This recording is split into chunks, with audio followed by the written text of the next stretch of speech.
All right, let's get to the questions. We got lots of them. Dr. Kalani Brady, I want to get to this very interesting question, and I think it affects a lot of folks. What causes dry mouth? Many things, Ron, can cause dry mouth. Obviously, being dehydrated, not drinking enough water, but there are many diseases that cause dry mouth. Thyroid disease can do that. Diabetes can do that. A whole host of chronic diseases can cause that.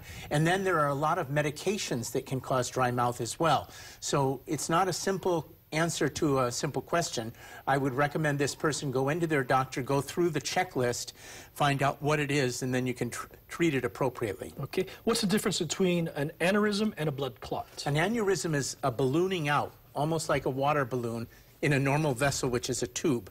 A blood clot, obviously, we've seen clotting blood when we've hurt ourselves. A blood clot in the body obstructs the vessel. An aneurysm can pop and cause bleeding in that whole area. Interesting to note. And the blood clot sometimes can cause stroke. Today is World Stroke Day. All right, a problem with nerve in my feet for years now. I'm not diabetic. What medication can I use?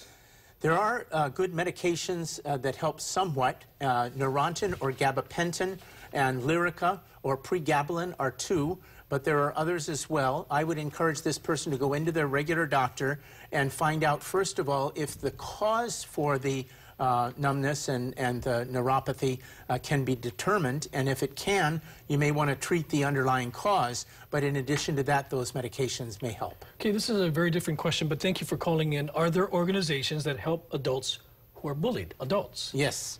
Adult Protective Services, you can get their number if you call 911. I'm sure they can act as a clearinghouse to give you APS, but these are people that are skilled in adult abuse of all types, neglect, right on up to physical abuse. You folks get all kinds of questions. I'm sure that's not something new. It is not something new. Okay, Dr. Brady, thank you very much. Yep. Appreciate you being here.